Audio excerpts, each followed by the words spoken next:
Hello, folks. My name is Brandon with ApplicantStack.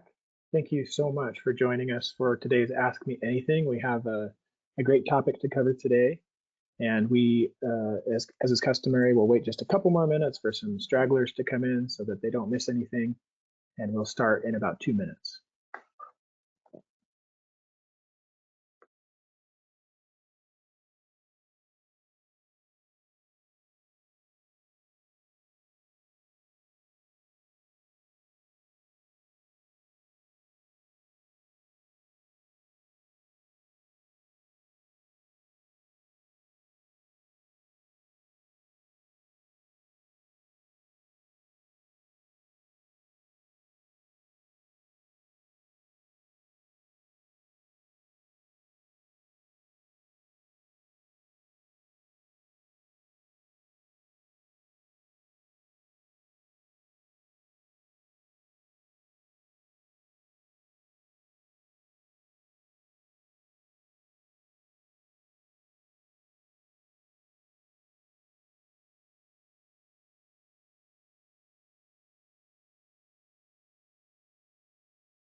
Happy Thursday, everybody. We're thrilled to have you join us for today's Ask Me Anything.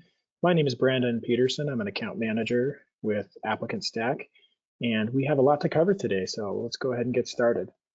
First, introductions. I can get to the next page. Again, my name is Brandon. I'm also joined by Carol Kennedy and Ellen Benzine, our other account managers at ApplicantStack, and they will be helping with our Q&A portion of the presentation.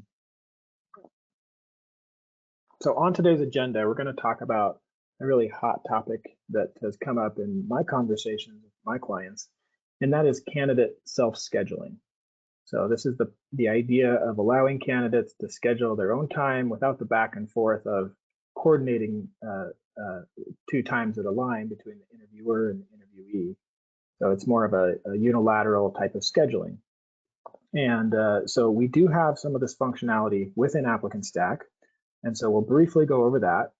We'll also touch on the Microsoft and Google Calendar integrations that are built into ApplicantStack. But we're going to spend most of the time on some third-party solutions. And this is because, in my experience, these have proven to be a little bit more of a smooth process, and there's more customizations that can be done if we use the third party. I think the setup's a little bit easier as well, so it's my preferred method. Also, I want to point your attention to our most recent ApplicantStack blog post. The QR code will link to that blog post, but it talks about 5 reasons to invest in talent acquisition. That could be valuable to you too. And then lastly, we'll finish the rest of the call with our Q&A.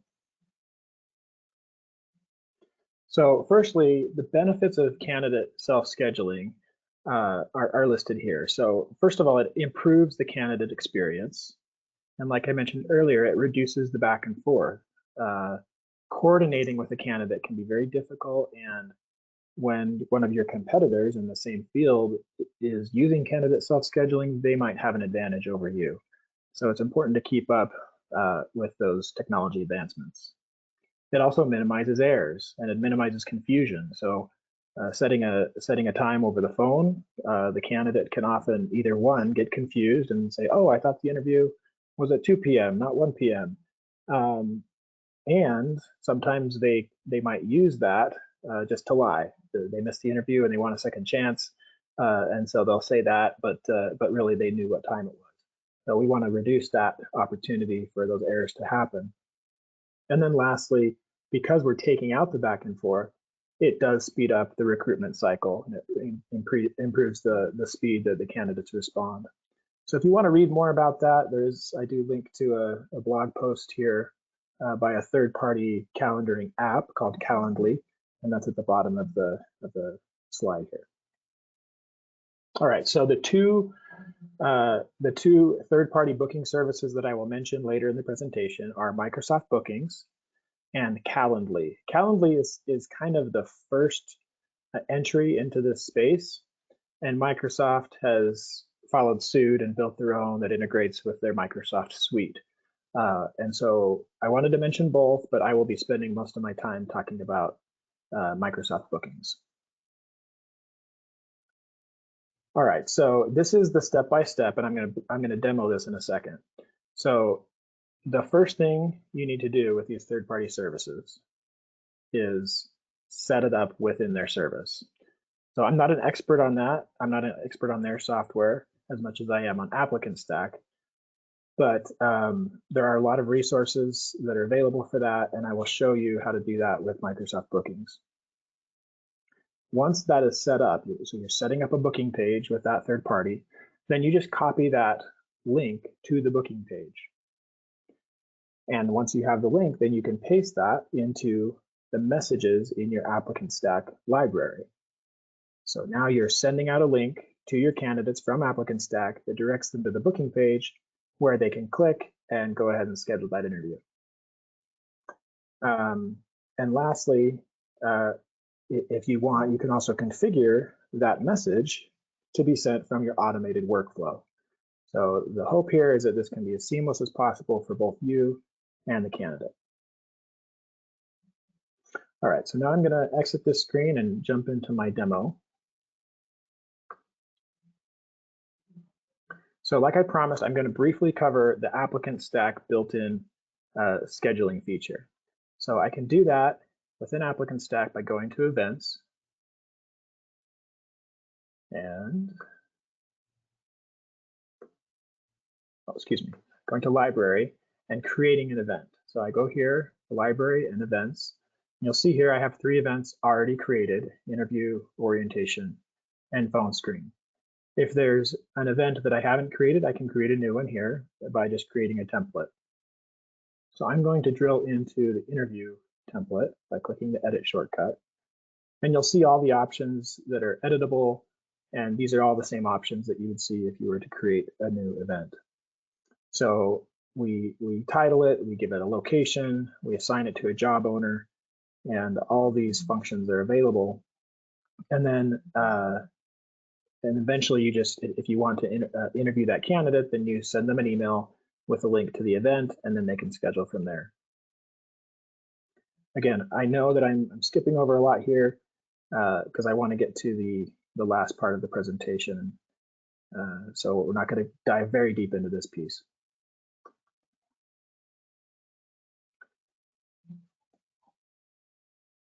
All right, so let's jump over to Microsoft Bookings.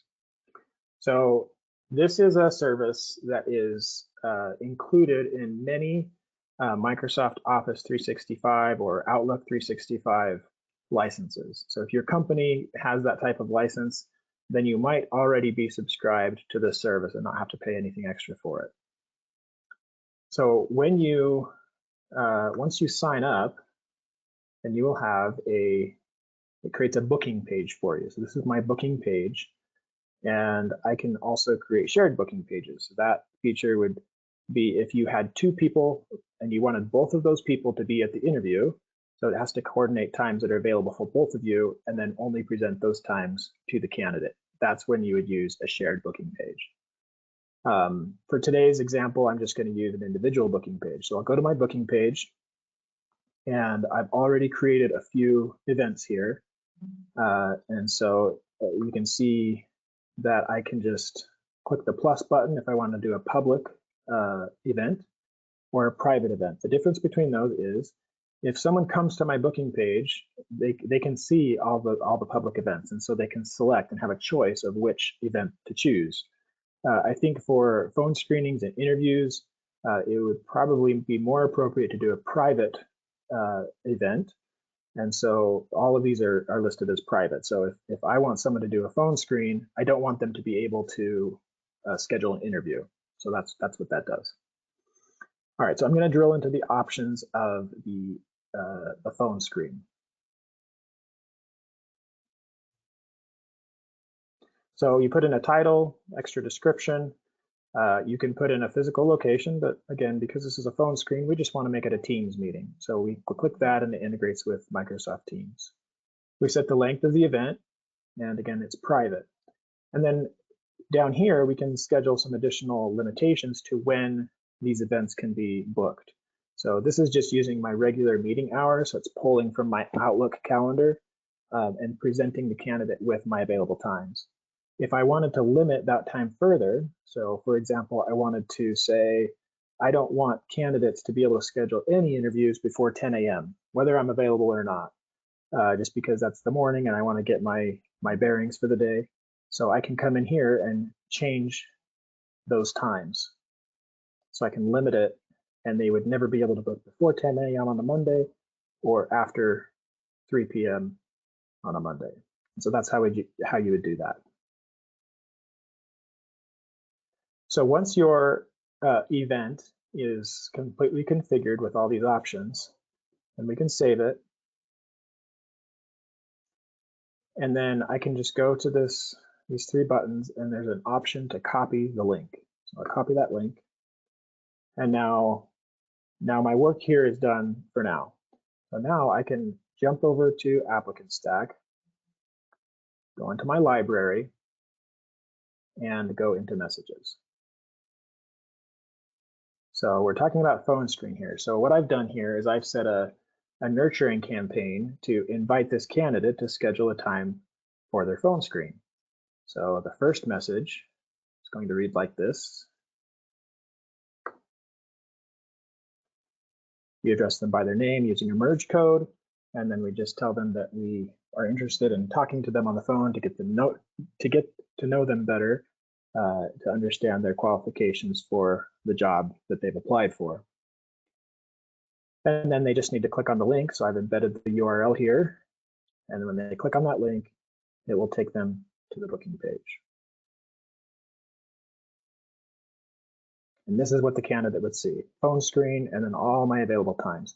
Now, this is actually in real time. So these other days, I'm not available. The 19th is a holiday, so that's showing as unavailable. And so they can book any of these days and times. Okay.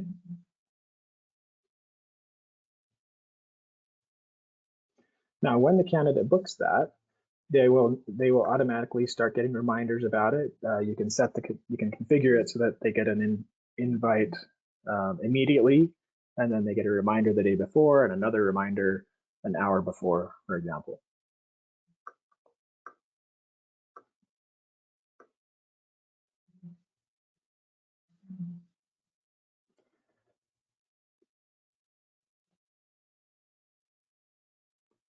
Okay. So I'm going to drill back into the phone screen request. Again, this is a URL link, so we have that configured. But we also have, in addition to email here, we have a text message configured if we're using the basic or premium texting. So the text message also addresses the candidate by name. It's a little bit more to the point language, and we still use some merge code so that it's personalized. But in the end here, we have a link using a URL shortener for the candidate to click on to take them to that same booking page. Now, when you create a little bit of a nurturing campaign to give them additional chances and reminders to do these bookings, you don't have to change much, but oftentimes we just change a little bit of language. So in this follow-up, it says, I still want to schedule a phone call with you instead of I want to. And the same with the third, it mentions your final chance to book a phone screen, and that it's a requirement to continue on with the process.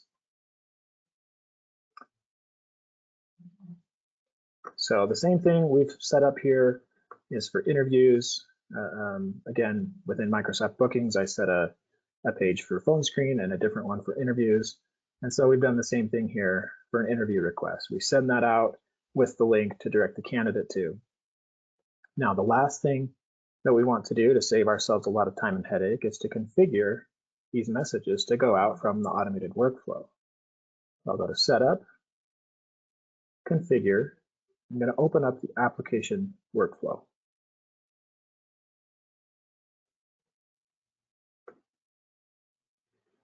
So now you can see this is my default workflow.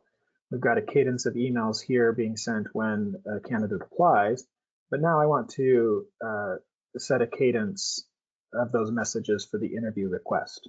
So there's nothing here now, so I'll set that up. I'll go to Edit Workflow Stage, and I'm going to select the message. So the first will be the interview request. There it is. So this first one actually sends out an email and a text. So that can be really helpful with how well candidates respond. They respond so much better to text than email. But I do want to put in that second follow-up after 24 hours. And so I'm going to come in here and I'm going to put in interview request 2, and then I'm going to put in interview request 3. Interview request 2 is configured in the library to be sent out after 24 hours. And interview request 3 is configured in the library to go out after 72 hours. So they would get this first, and then the second, and then the third, if they haven't yet been moved to the next stage. So that's how you can set up interview self-scheduling or phone screen self-scheduling or any type of event self-scheduling with ApplicantStack using these third-party services. There's lots of other services. I've only mentioned 2, Microsoft and Calendly. So if you have another one that you prefer, that's fine too. But it's as simple as capturing the link to that booking page and inserting it into your messages for you to use on the day-to-day. So thank you very much for your time. I'm going to come back to the presentation now, and then we'll move on to our Q&A.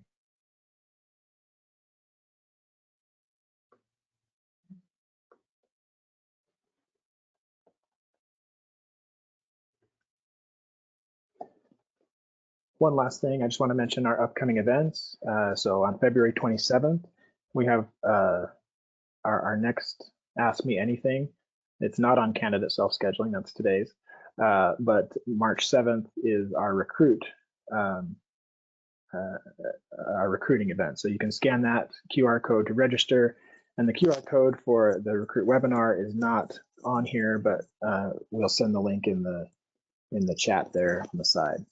So we'll now let you all put in your questions in the question section of the GoToWebinar interface, and we'll do all we can to answer these questions in sequence. Thank you so much.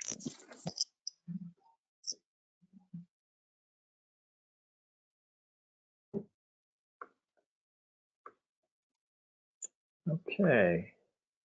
So one question that's already come in here is, how do we change the business info on forms? So I think they're talking about forms as it pertains to ApplicantStack onboarding. And business info, I think that might be a business name, like an entity name, or an address or phone number. So let me just exit out of here, come back to my browser.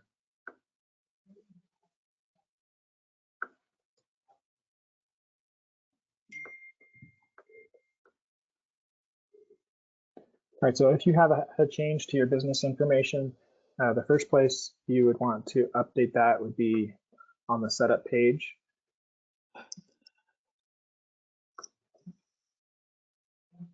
And here you, depending on the way your account is configured, you can put those in. So I can come here and edit settings and put in the information for my business here. Now for the forms, however, there's a little bit more to that, and there is some nuance on our capabilities. So if the business information is actually on the PDF in the background, then you're going to have to update that PDF and re-upload it to ApplicantStack and reconfigure it. ApplicantStack doesn't have the capability to edit the actual PDF.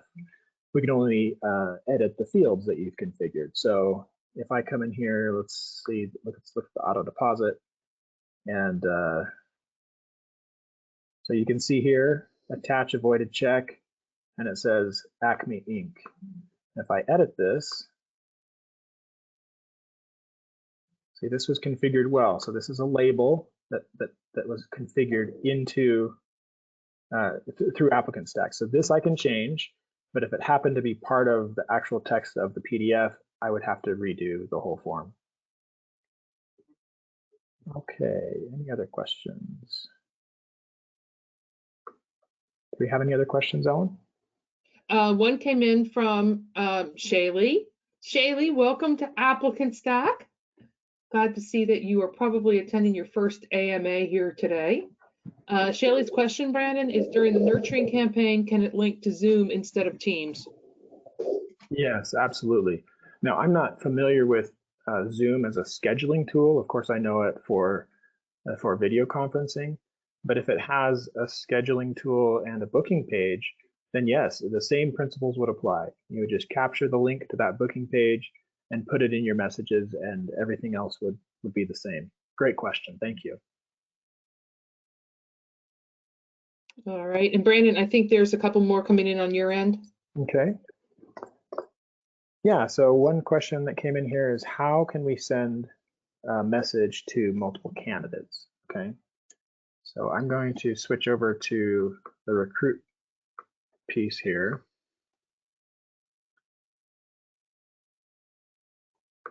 So I come to the candidates page and I have my list of candidates, active candidates. Of course, if I don't see all the candidates that I'm interested in, I can click on the bar here and sort them. So if I want to see all jobs, all candidates, I can do that. But by default, it's only going to show candidates who are in active jobs and the candidates are still active. So it's showing me 6, and say I want to send them all 6 a message, and I would click there and to select all, and then I can come over to the contextual action menu here and just click on email candidate, and then I can type the message, and you can see here that it is sending to all 6 of those candidates. If I wanted to send a text message instead, it's a very similar process. I select all, and there's an option here to select text message, and then I can do that.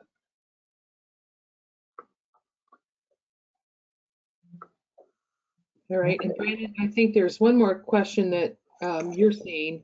Yep. But before we go on, I do just want to mention that questions can be on anything ApplicantStack. It doesn't have to be on scheduling. It can be anything recruit and or onboarding. Yeah, this other question is, how do I remove myself from getting application notifications? So there's a couple places that you can update your notification settings. The first I would direct you to would be your own user setup. So if I come in here and go to user and I edit my own profile here, there is an option for notifications, whether they're on or off. And I can also set whether I'm getting text email notifications, meaning if a text message comes into ApplicantStack from the candidate, do I want to be notified via email that that text message is waiting for me? So that's what that option does.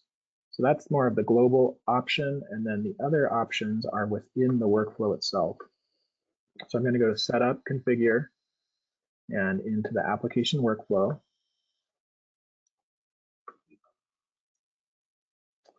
So the new stage in this demo account might have a different name on your end. It might be called Application Complete or Application Received. But essentially, this is where new candidates will be placed when they complete their application. So I can edit this stage.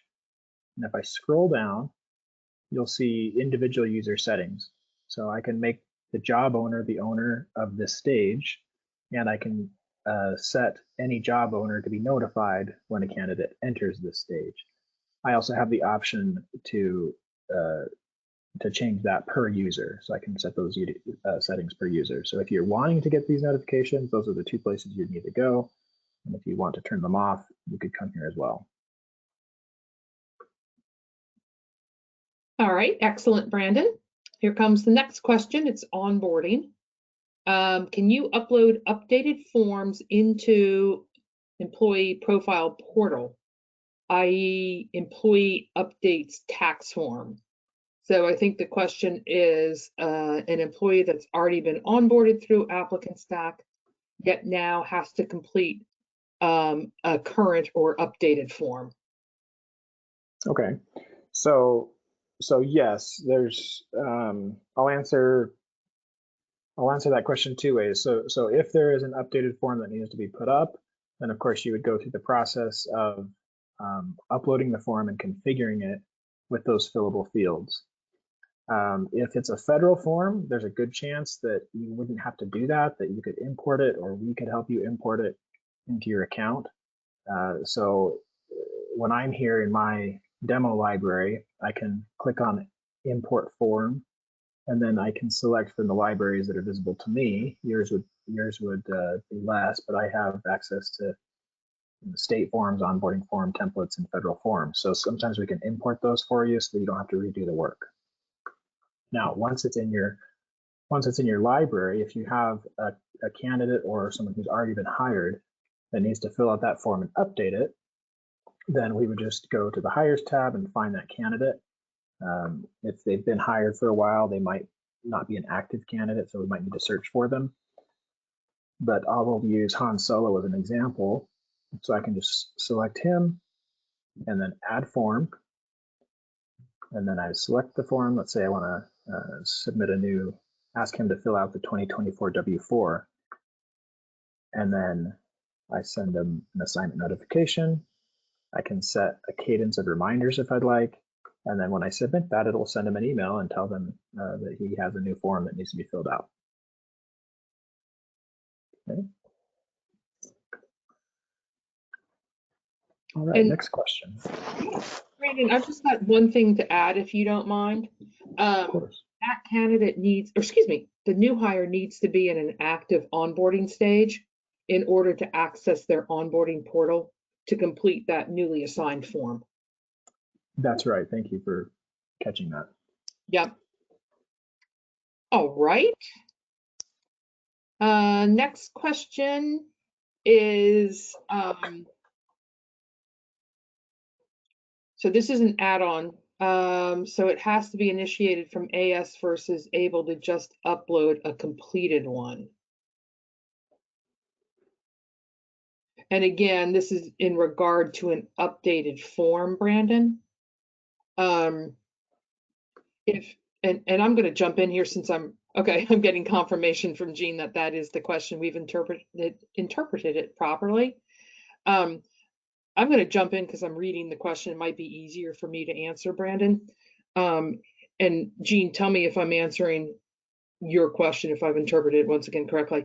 So if a candidate has completed like a 2024 W-4, they can always email it to you, and you can attach that form in the candidate, or excuse me, the new hire record.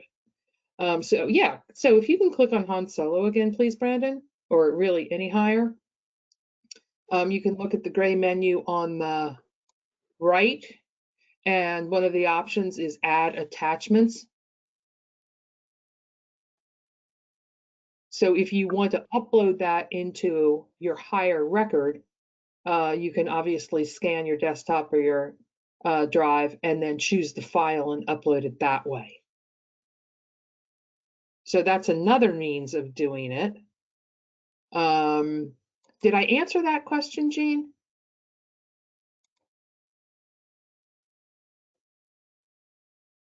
I think so. I'll watch for her Yes, response to that. I know. We watch the screen like when we watch it, the answer is going to come in faster. Yeah. And what Ellen said applies to really anything. If you want to go from a paper document storage system and you're just new to onboarding, you can just scan those documents and upload them all to the hire record to create a digital repository of those forms. So Brandon, so funny is you just answered Jean's question before she even submitted it. So yes, you can upload any document, that you can scan or that you can access to a hire's record. Great. All right, and another question, and this is about attracting candidates, Brandon, is niche sites. Can you review, Jean said fab, thanks. All right, so we're all good there with Jean's questions. Can you review manual posting links in Recruit? to share how to post jobs on niche sites, please? Yes. So this is my jobs dashboard under the jobs tab in Recruit. And so if I drill into any of these jobs, let's look at janitor, for example. So I come here and then I click edit job from the contextual menu on the right. This is where all the basic information of the job lives. If I scroll down, let's see, I'm in the wrong spot here. I'm in the wrong spot. Oh, it's under the launch tab. That's right. So under the launch tab for janitor, I scroll down. We can see all the different third-party job boards that are integrated with ApplicantStack and which jobs that I've already posted to. But if I keep going, you'll see at the bottom here these manual posting links. And these can just be copied and pasted into a third-party niche site. So you do your listing, and then you just, in your listing, say, click here to apply. Now, what's nice about these is that you can also track the source of it. So if I click Career Builder, let's see, then it will create a unique link specific for Career Builder. So if they click on that link, then it's going to assign the candidate as sourced from Career Builder. If I switch it to Monster, then it gets another unique link for that. So that helps you track where these applicants are coming from if you're using a lot of niche sites. And the other thing to add there too, Brandon, if you're paying for a niche site, you definitely want to track how many candidates or how many quality candidates are coming from that site to make sure you're getting your return on investment. Yeah. And then of course, ApplicantStack can manage all candidates regardless of where the candidate has seen the job listing. So that's quite nice. All right. Okay, next question. Yeah, remember, questions can be anything about ApplicantStack Recruiter onboarding. While we see if there are any additional questions coming in, Brandon, you want to highlight how to access our stellar technical support team, please? I will, yes. So if you ever need help with ApplicantStack, if you have an employee that needs training, the first place I would direct you to is the Help Center. So you would come up to this question mark in the orange box in the top right corner of ApplicantStack and go to Help Center. Now this Help Center is continually adding new articles. So say I got stuck with building a questionnaire, wanted to understand how to use questionnaires. I can just come here and search for it. And I get a few hits about questionnaires, creating questionnaires, general information about questionnaires, how to use them in the library, etc. So let's go to create questionnaire. So some of these have really great instructional videos like this one, and some of them are you just read through and like a manual. So that's where I direct you first, because this is always available. You don't have to wait on anybody to respond to get this information. Now, the other option, if you do have a question beyond that, would be to go to the same question mark and then ask a question. This takes you to our support ticket form, and you would fill this out. If you are part of a larger business and have a franchise or an office number or something like that, it's very helpful if you put that in and then be as detailed as possible. If you're having trouble with a candidate in specific, go ahead and put that candidate's name in there. And when they applied, screenshots are extremely helpful for us to be able to identify problems before we call you back. And so that can lead to a faster resolution to your issue. All right, excellent. A question did come in, Brandon. Can you demonstrate how to activate a job posting, please? Okay. So I'm going to come back to the Jobs tab. All of my jobs here are showing as open, so I'll just requisition a new job. I create job, and I'll start from a template because I have templates living in my library. Let's make another janitor job, okay? So I submit that. I edit anything that I need to. I'll say the wage is 18.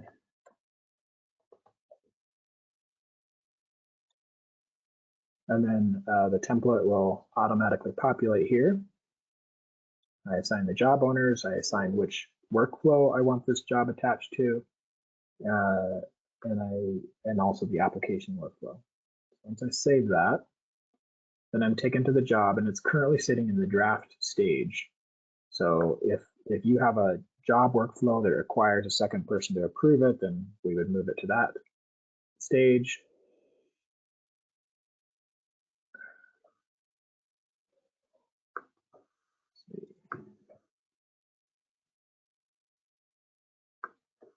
And then we can move it to the approved stage. And then finally, the open stage is where you want to end up to be able to get that job going. Now the job is open, but it hasn't been launched to any third-party site. So then we come to the launch tab, and here's where we would edit the launch status and launch it to our internal job board or external job board, Indeed, Google, LinkedIn, etc. So we check the boxes that would apply, we go next, we update it.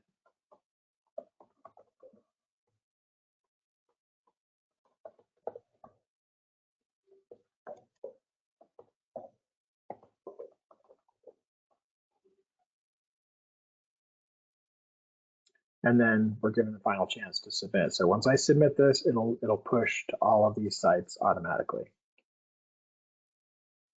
Okay. And there are further instructions on that as well in the Help Center if you want to dig deeper. And just to mention, once you launch a job to third-party websites, it will take 2 to 4 hours for that job to show up on those websites because our feed goes out every 2 to 4 hours. So give it a bit if you're checking those third-party websites after you launch a job from ApplicantStack. All right. No more questions as of yet. Brandon, can you highlight, please, the announcement section? Because we talked about AMAs and upcoming webinars, and you mentioned the wonderful blog that Allie in our marketing department does.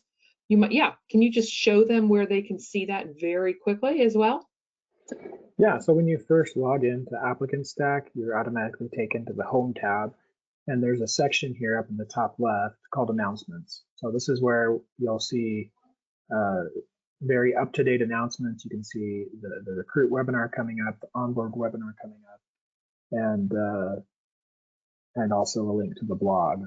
So these are really great resources, again, for kind of to continue your education with ApplicantStack. I would encourage any new hires to follow these and follow the blog so that they're continually getting educated on how to use the software. Yep. And those blogs, I read them. They're very interesting. They're packed with a lot of really good information. All right, we do have another question. A thank you from a prior question that was answered, and then an add-on question. Can I attach an email together with a questionnaire to an application stage that can be sent to applicants moved to that stage? So that's triggering an email, Brandon, at a stage change, and the email includes a questionnaire. Mm-hmm. Okay, all right, let's do that. So we go to the library, and we would start with our foundation of creating the questionnaire. Let's do a new questionnaire.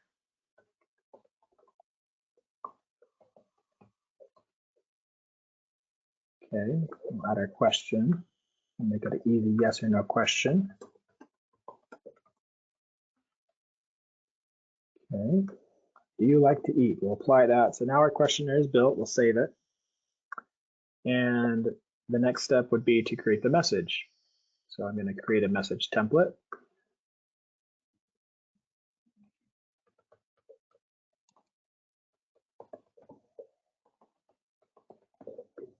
Okay.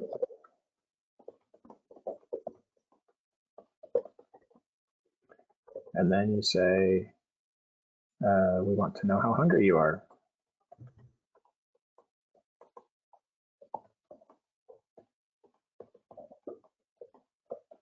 Okay, and then now once we do that, down at the bottom of this text field, you'll see an option for insert merge codes. So I click that and it drops down and expands. I'm going to scroll down to the section for questionnaire link codes. And now you'll see here, there's an example questionnaire. So I'll click on that and that inserts it.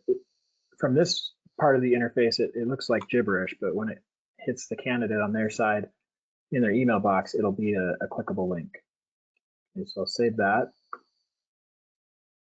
So now we have the questionnaire built. Now it's embedded into the message.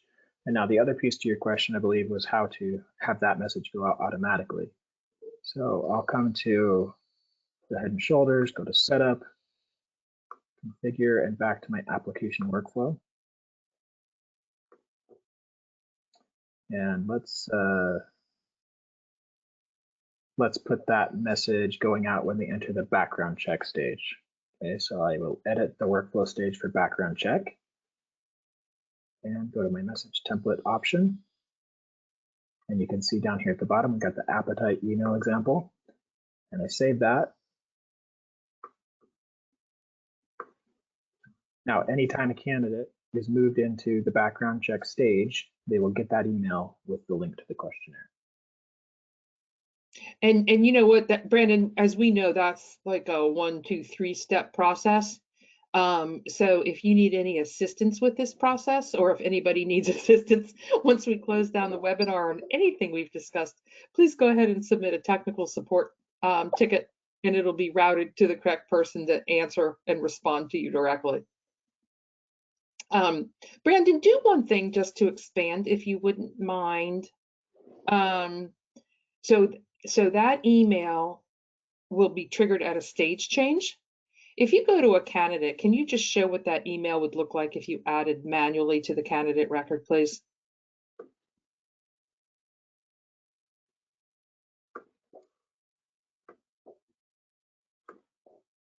All right, so yes, I would come in here to the candidate record, and on the right here, I can select email candidate. And from the templates, I can then choose appetite email example. And when I select that, then it auto populates. Right, it looks the prettier. body of, yeah. Because obviously that merge code for the questionnaire is now entitled example questionnaire. So your candidates will know what kind of questionnaire is coming at them to complete. Okay. So you can trigger that again at a stage change, or you could manually send something like that to a candidate if need be. Great point. Yeah. Okay, we got a thank you on that one. And we still have 16 more minutes till the top of the hour. If anybody has any last minute questions they'd like to input, we are more than happy to answer them for you.